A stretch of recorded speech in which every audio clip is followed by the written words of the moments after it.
Hello guys! Hello! This is for Aquarius. Welcome dito sa aking channel, Aquarius.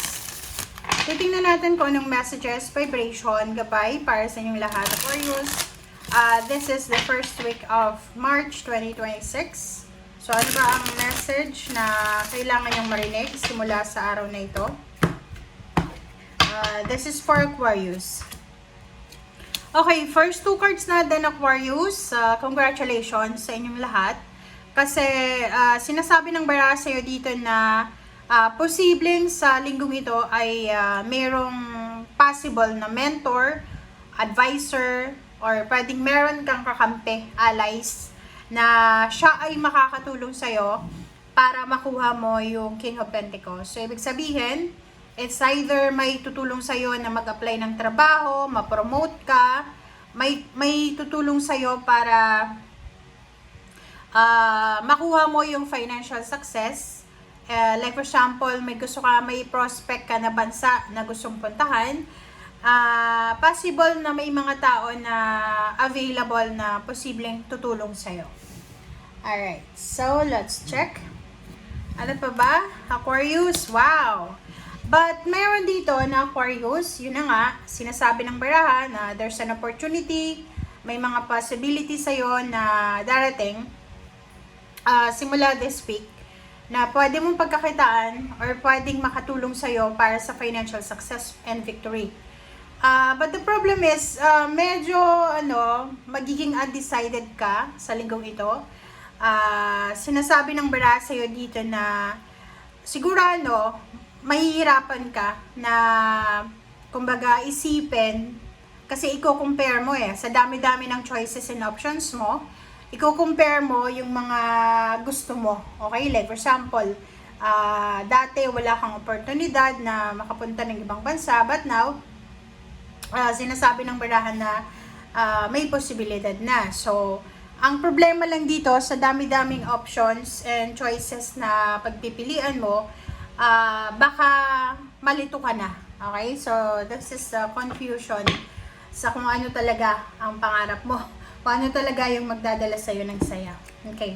Hierophant, diba? So, sinasabi ng baraha sa'yo dito na you are super lucky, you're super lucky, and ang tawag dito. Kasi there's a miracle diba? So, there's a parang unexpected na situation, unexpected na help ang darating sa'yo na pwedeng magpabago ng takbo ng buhay mo. So, iikot ng 360 degrees ang buhay mo. May magbabago, pwedeng may mabubuntis, manganganak, magiging single, magiging married, may magta-travel, may mga iba sa inyo na yung matagal yun ang pinapangarap ay posibleng makuha nyo na. But yun na nga, nakikita natin dito, normal to makukonfuse ka. Kasi ang daming choices and options Like yung pag-a-abroad, dati parang sinasabi mo na kahit saang bansa na lang, okay na, basta makalawas lang ako ng Pilipinas. But in your case now, several choices and options, maraming offers sa iba't ibang bansa.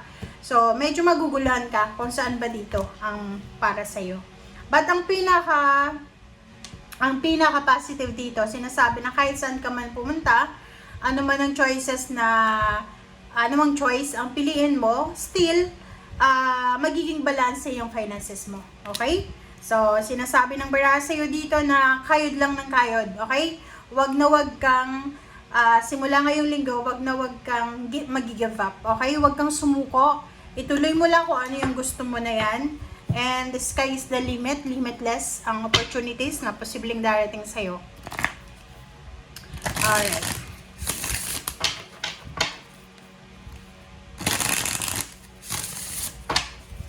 Okay, so Aquarius. First card natin is Angel of Strength. So, sinasabi ng baraha sa'yo dito na you are supported, you are guided ng mga archangels and guides mo. Especially kung may mga loved ones ka, mga lolo, lola, na nasa ibang na sila, nasa spiritual world na sila, they are your strength daw. Okay? So, siguro hindi mo masyadong nararamdaman, hindi mo masyadong napapansin, but you have a team. Okay? May team ka eh. May mga spiritual helpers ka na nagtutulong-tulong sila para maibigay sa'yo yung satisfaction ba? Or maybe not satisfaction, para maibigay sa'yo kung ano yung hinihingi mo or kung ano talaga yung para sa'yo. So, wag kang masyadong mag-self-pity na parang isipin mo mag-isa ka lang sa mundo, mag-isa ka lang dito, ganyan ganito. Kasi kahit mag-isa ka lang, merong sa spiritual world na parang nagbo-boost ng confidence mo, na pumapalakpak sa'yo. Okay? Okay, so contract. So, dito sinasabi ng bara sa'yo na this week, possible na may mga kontrata na pipirmahan, may aayusin kang papeles, dokumento, may planong pagpapakasal, may planong pagbenta ng bahay, lupa, sasakyan, pagbili ng lupa, sasakyan.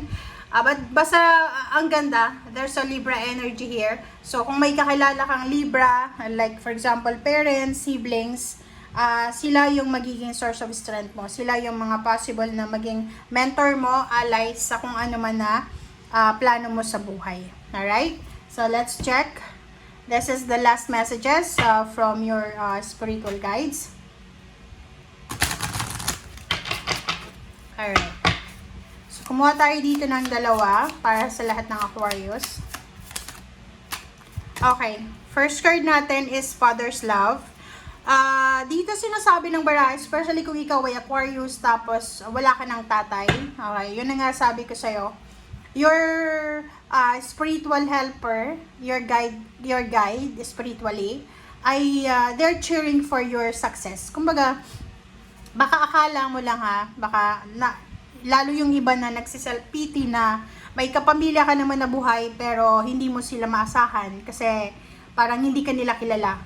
But in your case, sinasabi ng barahan na kung wala kang maasahan sa mga taong buhay, you have spiritual helpers and guides na sila ay makakatulong sa'yo para makuha mo talaga yung heart's desire mo. Okay? So, ano pa ba? This is the last message from your spiritual guides. Okay, so hope. Diba? Sabi ko sa iyo may pag-asa eh. And another message, pare-pareho lang yung messages na sinasabi dito na your loved ones in the spiritual world or in the spirit world know when to reach out if they see you're in a low point. So, like for example, pag malungkot ka, may problema ka, mabigat yung dinadala mo sa buhay, sinasabi ng baraha dito na may nag-cheer talaga sa'yo spiritually. So, wag kang matakot na mag-isa, may pag-asa. Ano man ang pinagdadaanan mo sa ngayon, isipin mo na you are guided, you are supported, and you are protected. Okay? Thank you guys. Bye!